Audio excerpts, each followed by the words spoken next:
जय माँ इंद्राक्षी जय अम्बे। इंद्राक्षी धाम में सभी साधकों का हम हार्दिक स्वागत करते हैं। आइए इस अंक में हम बात करते हैं कि पुरुषोत्तम मास में दीपदान का अत्यधिक महत्व होता है। जैसे कार्तिक मास में दीपदान करने से पुण्य की प्राप्ति होती है, नाना भांति के संकट दूर होते हैं, ठीक उसी प्रकार से पुरुषोत्तम मास, जिसे हम अधिक मास के नाम से भी जानते हैं, इस बार पुरुषोत्तम मास का जो प्रारंभ स्थिति रहेगी वो 17 मई से लेकर के 15 जून तक पुरुषोत्तम मास रहेगा। एक महीने का ये समय है और इस एक महीने के दौरान साधक अपनी साधनाओं के साथ साथ दीपदान ज़रूर करें। इस अंक में हम सारी चर्चा आपके संग करने वाले हैं कि हमें दीपदान किस प्रकार से करना चाहिए और कहाँ कहाँ हमें दीपदान करना चाहिए। आइए आप ध्यान से इस अंक को सुने। आज एक दो दिन का ही समय आपके पास बचा है। 17 मई से आज जैसे कि 15 मई हो गई है और 17 मई से प्रारंभ हो जाएगा आपका पुरुषोत्तम का महीना। पुरुषोत्तम का महीना इसे अधिक मास के नाम से भी जाना जाता है और ये मास हर 3 साल के बाद हमें प्राप्त होता है। अब नाम है पुरुषोत्तम। भगवान श्री पुरुषोत्तम के निमित्त हमें पूरे महीने एक दीपदान तो हमें एक दीपक तो जरूर उनके नाम से उन्हें अर्पण करना चाहिए। अब हमें 5 दीप, यदि पुरुषोत्तम मास में 5 दीपक प्रतिदिन कोई भी साधक अर्पण करता है तो नाना भांति से उसके कष्ट दूर होते हैं। भगवान की एक विशेष प्रकार की अनुकंपा उस साधक को, उस साधक के परिवार को प्राप्त होती है। अब वो 5 दीप हमें कैसे कैसे लगाना चाहिए, 5 दीप कहाँ कहाँ लगाने चाहिए, आप ध्यान से सुने। 1 दीपक पीपल पर, 1 दीपक तुलसी पर, 1 दीपक श्रीमन नारायण, चाहे आपके आसपास लक्ष्मी नारायण जी का मंदिर हो, केशव जी का मंदिर हो, 1 दीपक इनको अर्पण करना चाहिए। 3 दीपक हो गए। चौथा दीपक हमें जलाना चाहिए गौशाला में। अगर आपके आसपास कहीं गौशाला है, गौ माताएं कहीं झुंड बना करके आसपास बैठती हों, तो उस पवित्र स्थली पर भी, उस शुभ स्थली पर भी, और वैसे प्रयास करें यदि गौशाला में 1 दीपक आप जला दें तो आपके लिए बहुत ही अच्छा होगा। और 1 दीपक अपने इष्ट को अर्पण करना चाहिए। आप जिनकी भी पूजा करते हैं, हनुमान जी की करते हैं, आप श्याम जी की करते हैं, भवानी दुर्गा की करते हैं, जिनकी भी आप पूजा करते हैं, निमित्त पूरे महीने 1 दीप उनको अर्पण करना चाहिए। बहुत साधक ऐसे भी हैं जो केवल साधना करते हैं लेकिन घर में धूप दीप नहीं करते हैं, वो अपने मंत्र को ऐजपा जप के रूप में जपते हैं। लेकिन पुरुषोत्तम मास में आप लोग प्रयास करें ये 5 दीपक का प्रयोग, ये 5 दीपक हम जरूर जलाएं। पुनः सुन लें। 1 दीपक पीपल पर अर्पण करें संध्या के समय, 1 दीपक तुलसी पर अर्पण करें, 1 दीपक गौशाला में अर्पण करें, 1 दीपक भगवान श्री मन नारायण को अर्पण करें, विष्णु जी को अर्पण करें, और 1 दीपक अपने इष्ट को अर्पण करना चाहिए। यदि आसपास कहीं मंदिर हो तो मंदिर में पीपल का भी पेड़ होता है, तुलसी का भी पौधा होता है। तुलसी तो घर में भी हमारे होती है, तो आप तुलसी पर घर में ही कर सकते हैं, पीपल पर मंदिर में जाकर कर सकते हैं, श्री मन नारायण को मंदिर में जाके कर सकते हैं, गौशाला में कर सकते हैं। और यदि गौशाला आपके आसपास ना हो तो गौ के निमित्त 1 दीपक आप वट वृक्ष को अर्पण करें, बरगद का जिसको पेड़ कहते हैं, संध्या के समय। तो आप गौ के नाम से वट वृक्ष पर एक दीपक अर्पण कर दीजिए, 1 भगवान विष्णु को अर्पण कर दीजिए, 1 अपने इष्ट को। और जैसे आप जो भी आपके इष्ट हैं, जिन्हें भी आप अपना इष्ट मानते हैं, उपास्य मानते हैं, तो उनके मंदिर में जाकर के हमें ये दीप अर्पण करना होता। घर में तो 1 दीप हम प्रतिदिन जलाते ही जलाते हैं। पूजा करते समय सुबह पूजा करते हैं 1 दीप जलाते हैं, शाम को पूजा करते हैं 1 दीप जलाते हैं। लेकिन ये 5 दीप जो साधक पूरे पुरुषोत्तम के महीने में अर्पण करता, और सुबह सुबह जल्दी उठने का प्रयास करें, तड़के उठ के जितना भी आपसे इस पूरे पुरुषोत्तम मास में जप तप हो सके उतना ही श्रेष्ठ रहता। पुरुषोत्तम मास के महीने में जो भी साधक जीवों की सेवा करता है, गौ माता की सेवा करता है, चींटियों की सेवा करता है, पशुओं की सेवा करता है, वास्तव में वो साधक अपने जीवन को गोलोकवासी बना लेता है। और एक ध्यान रखना, आज हम बहुत ऐसे तीर्थ क्षेत्रों में जाते हैं जहाँ हम थोड़ा चलने फिरने में असमर्थ हो जाते हैं और वहाँ जो खच्चर मिलते हैं हम उनके ऊपर बैठ कर के जाते हैं। इस प्रकार से दर्शन करना ये शुभ लक्षण नहीं है। हम किसी जीव को सता करके, उसको तंग कर करके, आपको मालूम नहीं है कितना वो जीव थक जाते हैं, कितना वो खच्चर थक जाते हैं। अब कई बार तो खच्चर होता है 60-70 किलो का, 80 किलो का, और उसके ऊपर व्यक्ति कम से कम 1.5 कुंटल तक का बैठ जाता है। अब सोचो कोई हमारी पीठ पर के बैठ कर के जाए और बार बार, आपको मालूम ही है कि बार बार किस प्रकार से उनसे श्रम कराया जाता है, किस प्रकार से उन मासूमों के से वर्क कराया जाता है। तो आपसे मेरी ये निवेदन है कि आप किसी भी तीर्थ क्षेत्र पर जाएं, जब तक शरीर स्वस्थ है तब तक जरूर जाने का प्रयास करें, लेकिन इस प्रकार के दर्शन करना, किसी जीव के ऊपर लद करके जाना और उसके भाव न पड़ना, चाहे उसके पेट में दर्द हो, उसको बुखार हो, वो परेशान हो, लेकिन साहब हमें तो दर्शन करने हैं, हमें तो अपनी यात्रा पूरी करनी है, ऐसी यात्रा का कोई भी फ़ायदा नहीं है। ध्यान रखना।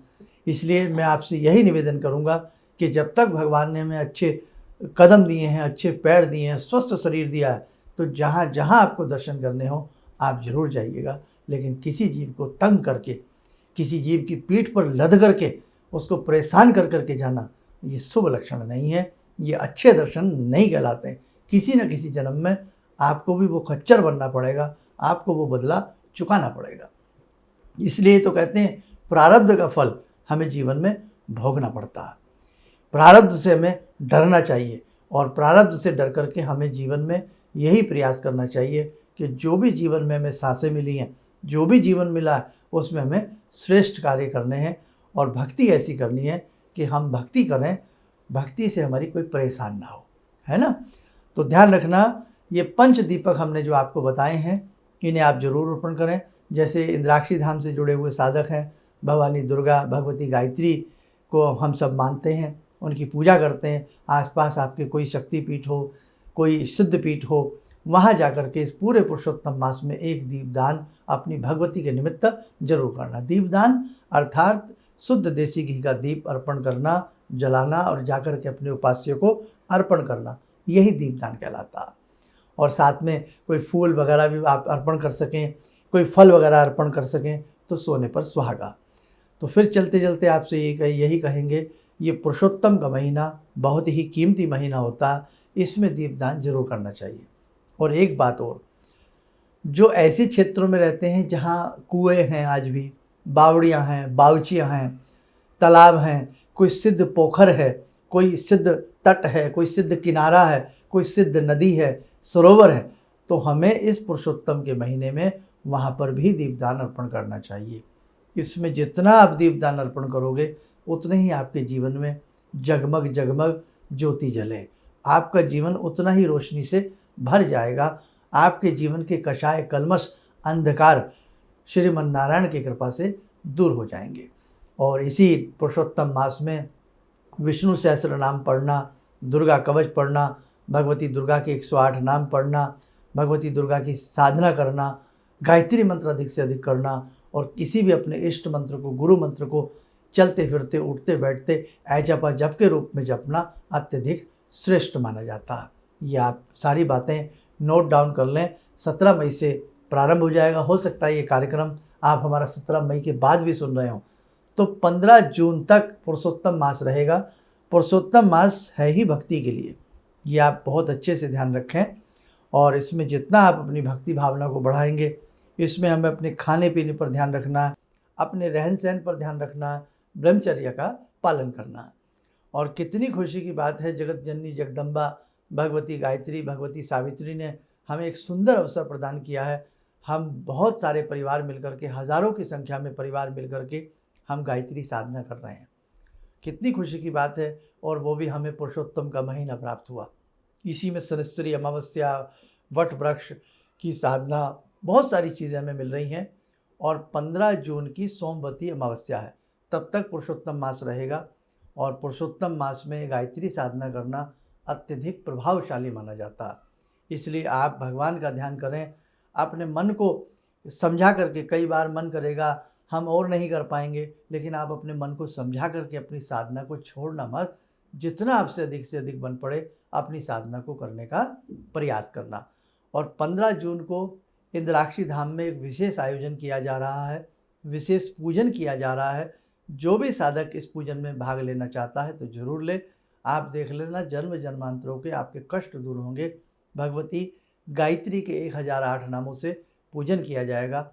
आप भी ये पूजन भगवती गायत्री के 1008 नामों से इंद्राक्षी धाम में 15 जून को आकर के कर सकते हैं। उस दिन सोमवती अमावस्या है और आप अधिक से अधिक संख्या में अपने परिवार के जनों के संग, मित्र मंडल के संग इस विशेष पूजन में आने का प्रयास करें। और इसमें कुछ सामान भी लाना होता है थोड़ा बहुत पूजन का, उसकी लिस्ट भी आपको बता दी जाएगी। तो इसलिए ऐसे मौके हमें छोड़ने नहीं चाहिए। एक तो पुरुषोत्तम मास का अंतिम दिन है और ऊपर से सोमवती अमावस्या है, तो वास्तव में हम ऐसी विशेष फल प्रदान करने वाली तिथियों में हम कोई विशेष पूजन करें तो विशेष लाभ तो मिलेगा ही मिलेगा। और अंतिम बात, पुरुषोत्तम मास में जैसे दीपदान की बात चल रही है, तो कभी भी इस बार ना सही, हर 3 साल के बाद पुरुषोत्तम मास आता है, तो कभी अपने जीवन में 1.25 लाख बत्तियाँ के दीप जला करके अर्पण करना। 1.25 लाख बत्तियों के, है ना, 1,25,000 बत्तियाँ बनाई जाती हैं और उनको चाहे आप अधिक संख्या में अधिक छोटे छोटे दीप बना करके अपने किसी भी आसपास के धर्म क्षेत्र में, सिद्ध क्षेत्र में, और ख़ास तौर से श्रीमन नारायण विष्णु जी को अर्पण करना चाहिए। जन्म जन्मांतर के पाप दोष दूर होते हैं। तो जो साधक 1.25 लाख बत्तियों से पुरुषोत्तम मास में भगवान विष्णु को दीपदान करता है उसका कायाकल्प होता है। आइए, समय चला है ध्यान साधना का। जुड़ते हैं आज की ध्यान साधना में भगवान श्री मन नारायण से। ॐ करारविन्दे न पदारविन्दं मुखारविन्दे विनिवेशयन्तं वटस्य पत्रस्य पुटे शयानं बालामुकुन्दं मनसा स्मरामि बालामुकुन्दं मनसा स्मरामि कस्तूरीतिलकं ललाटपटले वक्षस्थले कौस्तुभं नासाग्रे वरमुक्तिकं करतले वेणुकरे कङ्कणं सर्वाङ्गे हरिचन्दनं सुललितं कंठे च मुक्तावले गोपास्ति परिवेष्टितो विजयते गोपालचूडामणि शान्ताकारं भुजगशयनं पद्मनाभं सुरेशं विश्वाधारं गगनसदृशं मेघवर्णं शुभांगं लक्ष्मीकान्तं कमलनयनं योगवृद्ध्यानगम्यं वन्दे विष्णुं भवभयहरं सर्वलोकैकनाथं। कवच बना लें, ध्यान करें, श्री विष्णु की कृपा हम सबके ऊपर बरस रही है।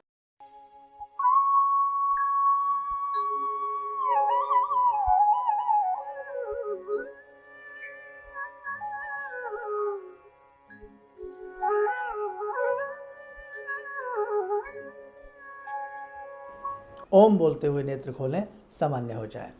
बाकी साधकों सारी जानकारी आपको समय समय पर देते रहेंगे। जिन साधकों की 14 मालाएं चल रही हैं गायत्री की, वो अच्छे से अपनी माला को करते रहना, घबराना मत। भगवती जगत जननी जगदम्बा माँ गायत्री, माँ सावित्री आपके संग हैं, उनकी शक्ति आपके संग है। निश्चित तौर से आपको ये साधना आनंद प्रदान करेगी, वैभव प्रदान करेगी। चलिए, आप सब लोग स्वस्थ रहें, सुखी रहें। इन्हीं शुभकामनाओं के साथ हम अपनी वाणी को विराम देते हैं। जय जय अम्बे। मेरी बार बार आँखों की नाड़ी फट जाती थी, तो डॉक्टर ने मेरे को बोला कि ये कैसे हो गया। मेरे 30 साल की प्रैक्टिस में कभी भी इस आँख की रोशनी चली गई थी, तो वो मैं मंत्र करती थी, आपने मेरे को बताया था, तो उस मंत्र से मेरी रोशनी वापस आ गई। मेरे को काला मोतियाबिंद है, तो हाँ अब ठीक है, इस रोशनी आँख में आ गई। तो वो बोले कि मैं बड़ा हैरान हूँ कि रोशनी ये वापस आ कैसे गई, तो आपकी कृपा से आई। किसी भी समस्या के समाधान के लिए मिले प्रसिद्ध हस्तरेखा एवं वास्तु विशेषज्ञ प्रोफेसर धर्मेंद्र शर्मा जी से। नोट: शिविर में भाग लेने हेतु एवं व्यक्तिगत रूप से मिलने के लिए कॉल करने का समय सुबह 10 बजे से शाम 6 बजे तक। हमारे विभिन्न ज्ञानवर्धक कार्यक्रम देखने के लिए आप हमें अभी सब्सक्राइब करें, बेल आइकन को प्रेस करें ताकि आप देख सकें हमारा कार्यक्रम सबसे पहले। और अधिक जानकारी के लिए फेसबुक पेज को लाइक करना न भूलें।